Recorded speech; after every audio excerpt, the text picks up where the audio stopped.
विद्वाणी मैं आपका फिर से स्वागत करता हूँ। आज हमारा टॉपिक षड्विध परीक्षा है।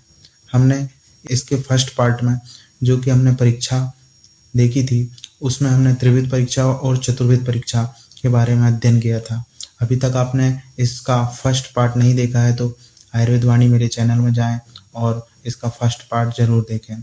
हम अब नेक्स्ट पार्ट में षड्विध परीक्षा स्टार्ट करते हैं, जिसमें सबसे पहले आचार्य सुश्रुत ने रोगों को जानने के 6 उपाय का उल्लेख किया है। मतलब षड्विध परीक्षा जो है वह आचार्य सुश्रुत के द्वारा बताई गई है, जिसमें 6 प्रकार की परीक्षाओं का उल्लेख किया गया है। अब 6 प्रकार की परीक्षाएं कौन कौन सी होती हैं, जो कि 5 हमारी ज्ञान इंद्रियों द्वारा जो परीक्षाएं बताई गई हैं वो हैं, जो कि श्रोतेंद्रिय द्वारा परीक्षा, स्पर्शेंद्रियों द्वारा परीक्षा, चक्षु इंद्रिय द्वारा परीक्षा, रसनेंद्रिय द्वारा परीक्षा और घ्राणेंद्रिय द्वारा परीक्षा। और 6वीं परीक्षा है प्रश्न परीक्षा। षड्विध परीक्षा को डिटेल में देखते हैं। सबसे पहले आती है श्रोतेंद्रिय द्वारा परीक्षा। नाम से स्पष्ट है, श्रुत मतलब सुनना, मतलब यहाँ पे हम सुनना या फिर ध्वनि, वॉइस साउंड, इन सभी की अनुसार परीक्षा करेंगे। श्रोतेंद्रिय की परीक्षा शब्द सामान्यतः जानकारी प्राप्त की जाती है।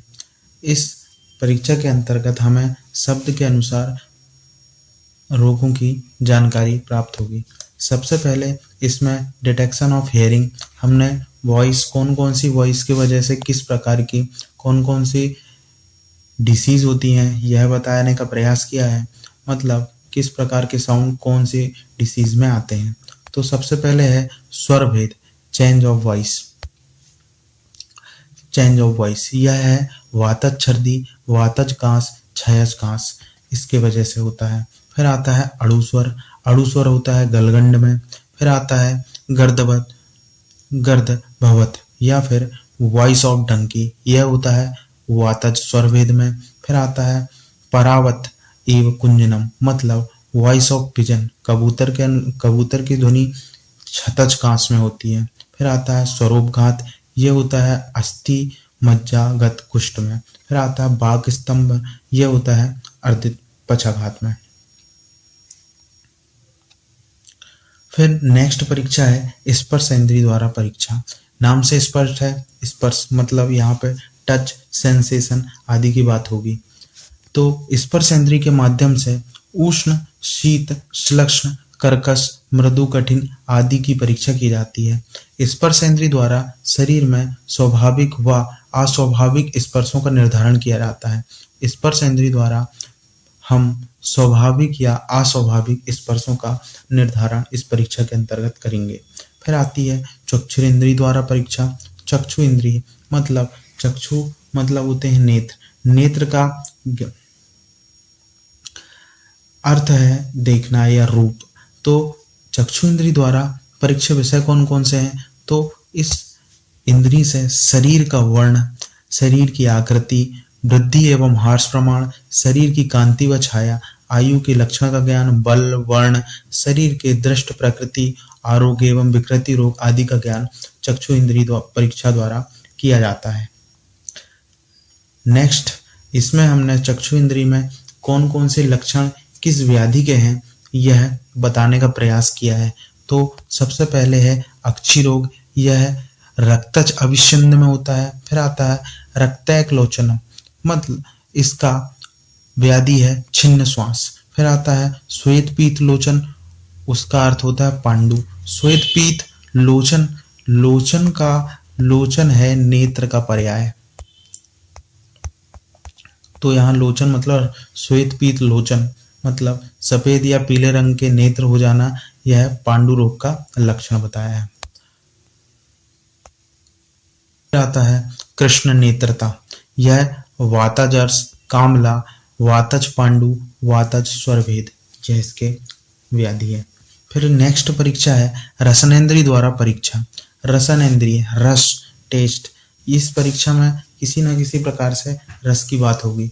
तो इसमें बताया गया है कि अनुमान प्रमाण के आधार पर रसनेंद्रिय से प्रमेय में रोगी की ओर आकर्षित होने वाली मक्खियों से प्रमेय की तनु माधुर्य या मधुर रस का ज्ञान किया जाता है।